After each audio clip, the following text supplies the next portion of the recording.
भारत में लड्डू का धार्मिक और सांस्कृतिक महत्व है। इसे अक्सर मंदिरों में प्रसाद के रूप में खाया जाता है।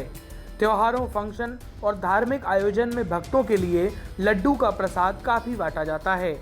आज लड्डू भारत में काफ़ी लोकप्रिय हो चुके हैं, जिनका आनंद बच्चों से लेकर बड़ों तक हर कोई लेना पसंद करता है।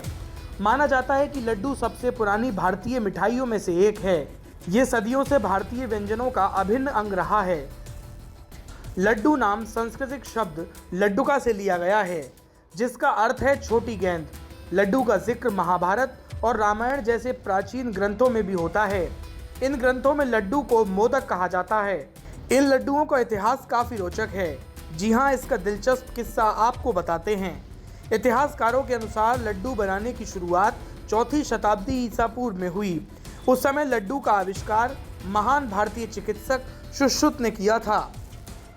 उस सदी में ये लड्डू गुड़, शहद, मूंगफली, तिल आदि चीज़ों को कूटकर तैयार किया जाता था, जो रोगियों के इलाज में दवा के रूप में उपयोग में आता था।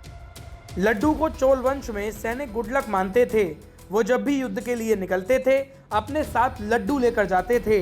पहले इसे बनाने के लिए गुड़ का इस्तेमाल किया जाता था, लेकिन बाद में गुड़ के बजाय चीनी का इस्तेमाल होने लगा। इससे लड्डू के चाहने वालों की संख्या हिंदुस्तान में बढ़ती गई। भारत के मशहूर लड्डू। बेसन के लड्डू।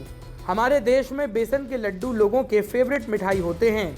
ये भुने हुए बेसन, चीनी और घी से मिलकर बनाए जाते हैं।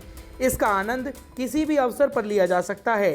बेसन के लड्डू स्वादिष्ट होने के साथ साथ पौष्टिक भी होते हैं।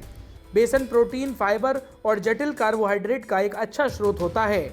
दूसरी ओर घी विटामिन और खनिजों से भरपूर होता है और कई तरह के स्वास्थ्य के लाभ भी देता है। मोतीचूर लड्डू।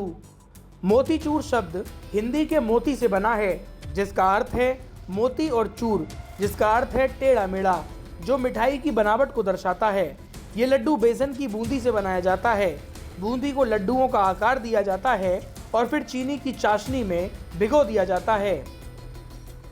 नारियल का लड्डू। नारियल के लड्डू ताज़ा कसा हुआ नारियल, चीनी और दूध से बनता है। ये पूरे भारत में प्रसिद्ध है। खासकर दिवाली, नवरात्रि और होली जैसे त्योहारों पर इस लड्डू को खाया जाता है। तिल के लड्डू।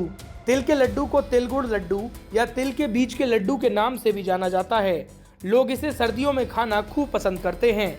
मकर संक्रांति पर तो ये लड्डू खूब बनाए जाते हैं। इसे तिल, गुड़ और घी से बनाया जाता है। पिन्नी लड्डू। पिन्नी लड्डू भुने और पिसे हुए गेहूं के आटे, चने के आटे, गुड़, चीनी और घी से तैयार होता है। इसमें बादाम, काजू और किशमिश को भी मिक्स किया जाता है। तो दोस्तों, ये थी लड्डू की दास्तान, जिसे शायद आप नहीं जानते होंगे।